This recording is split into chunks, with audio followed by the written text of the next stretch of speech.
Hello friends, સ્વાગત છે તમારું મારી યુટ્યુબ ચેનલ. આજે આપણે ફરી એક ન્યૂ સ્ટોરી લઈને આવીશું.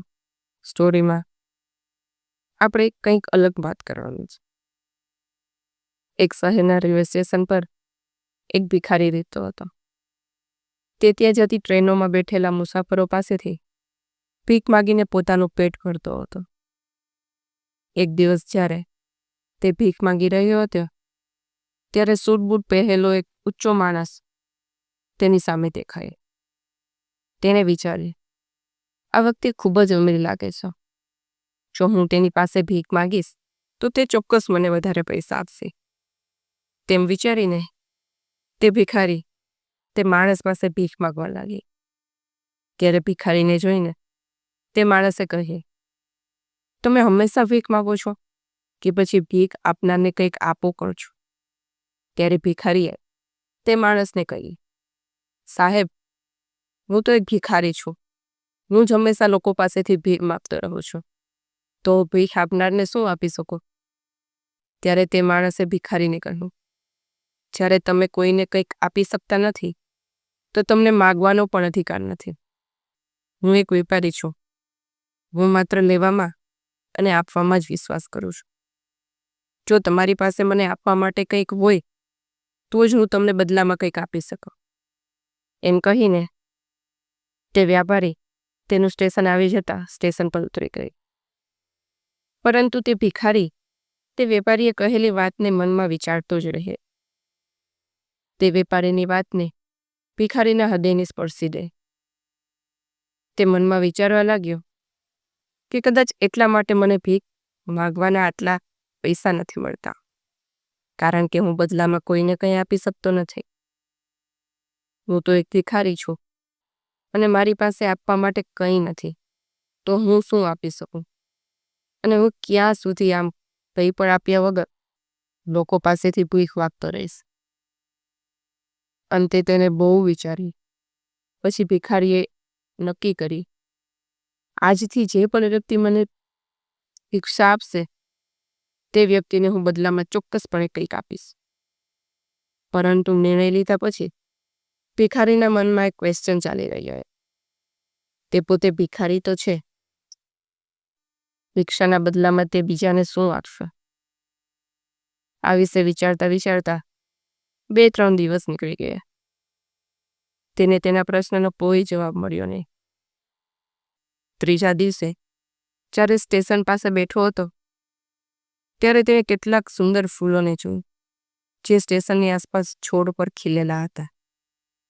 તેને મનમાં વિચાર આવ્યો, હું લોકોને ભિક્ષાને બદલે થોડા ફૂલ આપીશ.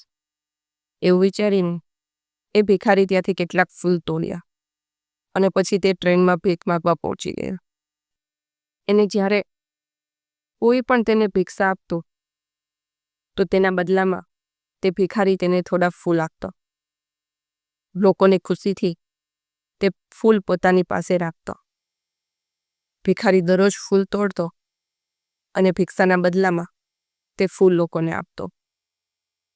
થોડો ટાઈમ પછી તેને સમજાયું, ઘણા લોકો મને ભીખ આપવા લાગ્યા છે. તેથી તે સ્ટેશન પાસેના બધા ફૂલો તોડી જતા અને જ્યાં સુધી ફૂલો તેની પાસે રહેતા ત્યાં સુધી ઘણા લોકો તેને ભિક્ષા આપવા હતા. પરંતુ જ્યારે વેચતી વખતે ફૂલો પૂરા થઈ જાય ત્યારે તેને કોઈ પણ ભિક્ષા આપતું નહીં. ઘણા દિવસ સુધી આમ જ ચાલતું ગયું. એક દિવસ જ્યારે તે ભિખારી ભીખ માગી રહ્યો હતો ત્યારે તેને પેલા વેપારીને ટ્રેનમાં બેઠેલો જોયો, જેને તેને ભિક્ષાના બદલામાં કંઈક આપવા માટે પ્રેરણા આપી હતી. તે તરત જ તે વેપારી પાસે ગઈ અને વિનંતી કરી, આજે મારી પાસે તમને આપવા માટે ફૂલ છે. જો તમે મને ભિક્ષા આપો તો હું તમને બદલામાં થોડા ફૂલ આપીશ. ત્યારે તે વેપારીએ તે ભિખારીને ભિક્ષા તરીકે થોડા પૈસા આપ્યા.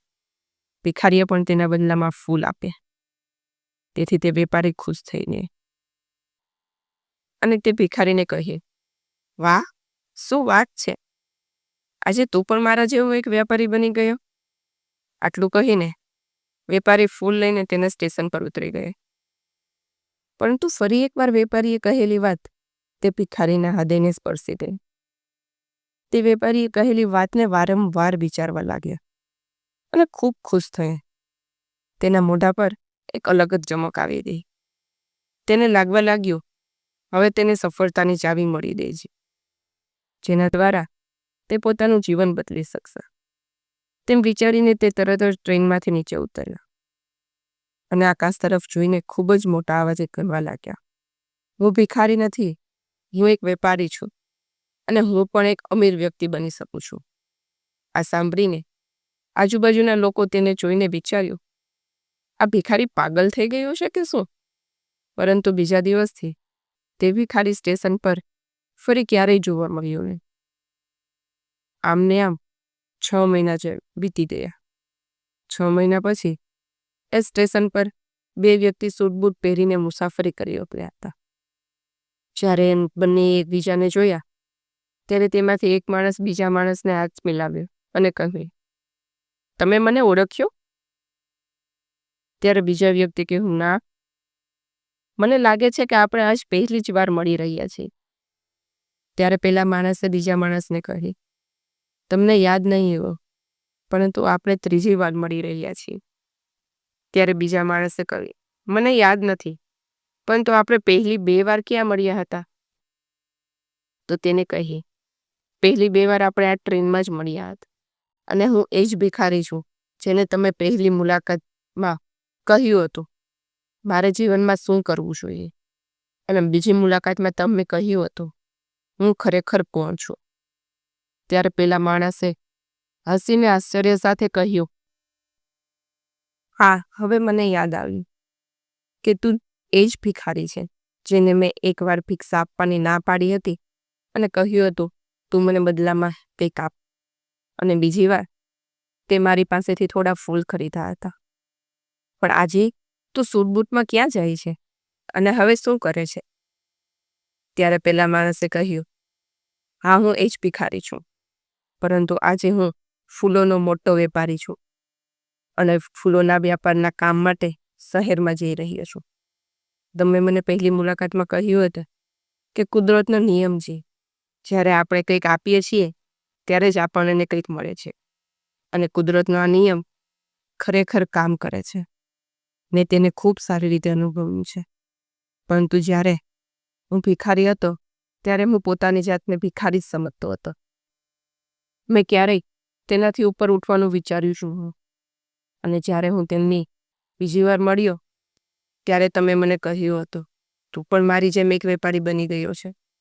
ત્યારે મને સમજાયું હું એક ભિખારી નહીં પરંતુ એક વેપારી બની ગયો છું, અને હું સમજી ગયો હતો કે લોકો માટે મને આટલી બધી ભિક્ષા કેમ આપી રહ્યા છે.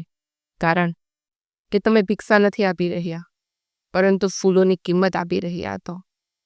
લોકોની નજરમાં હું એક નાનો વેપારી હતો, પરંતુ હું મારી પોતાની નજરમાં ભિખારી હતો.